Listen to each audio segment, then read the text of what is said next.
சென்னையில் மட்டும் கோடம்பாக்கம், தரமணி உள்ளிட்ட 10 இடங்களில் காவலர்களுக்கான தேர்வு நடைபெற்று வருகிறது. கூடுதல் விவரங்களை செய்தியாளர் செந்திலிடம் கேட்கலாம். செந்தில், இந்த தேர்வு தொடர்பான கூடுதல் விவரங்கள், எவ்வளவு பேர் இந்த தேர்வுக்காக விண்ணப்பித்திருக்கிறார்கள்?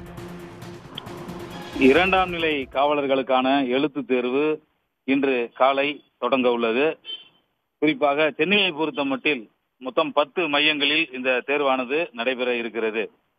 தமிழ்நாடு சீருடை பணியாளர் தேர்வாணையம் சார்பில் இரண்டாம் நிலை காவலர்களுக்கான எழுத்து தேர்வு தமிழகம் முழுவதும் 45 இடங்களில் 205 மையங்களில் நடைபெறுகிறது.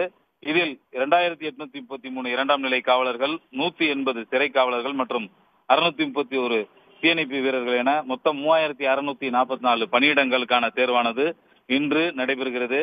காலை 8 மணி முதலே இந்த தேர்வு மையங்களில் தேர்வர்கள் பரிசோதனைக்கு பிறகு உள்ளே அனுப்பப்படுகின்றனர். குறிப்பாக ஆதார் அட்டை, அதே போல ஹால் டிக்கெட் மற்றும் பாஸ்போர்ட் சைஸ் போட்டோ, அதாவது போட்டோவில் ஹால் டிக்கெட்டிலும் போட்டோவிலும் நேரடியாக பார்க்கும் போதும் ஏதாவது வித்தியாசம் ஏற்பட்டால் அதை சரிபார்ப்பதற்காக ஒரு பாஸ்போர்ட் சைஸ் போட்டோ மற்றும் எழுதுகோல் ஆகியவை மட்டுமே அனுமதிக்கப்படுகின்றன. எலக்ட்ரானிக் உபகரணங்கள் எதுவும் எடுத்து செல்லக்கூடாது என காவல்துறை அங்க பாதுகாப்பு பணியில் ஈடுபட்டுள்ள காவல்துறை அதிகாரிகள் சார்பில் அறிவுறுத்தப்பட்டு வருகிறது. சென்னையை பொறுத்தமட்டில் சென்னையில் 10 இடங்களில் இந்த எழுத்து தேர்வானது நடைபெறுகிறது. குறிப்பாக சென்னை கோடம்பாக்கத்தில் உள்ள மீனாட்சி கல்லூரி, தரமணி சென்ட்ரல் பாலிடெக்னிக் உள்ளிட்ட 10 இடங்களில் தேர்வானது நடைபெறுகிறது. இந்த தேர்வில் தமிழகம் முழுவதும் நடைபெறும் இந்த தேர்வில் மொத்தம் 2,24,000 பேர் விண்ணப்பம் செய்துள்ளிருக்கிறார்கள்.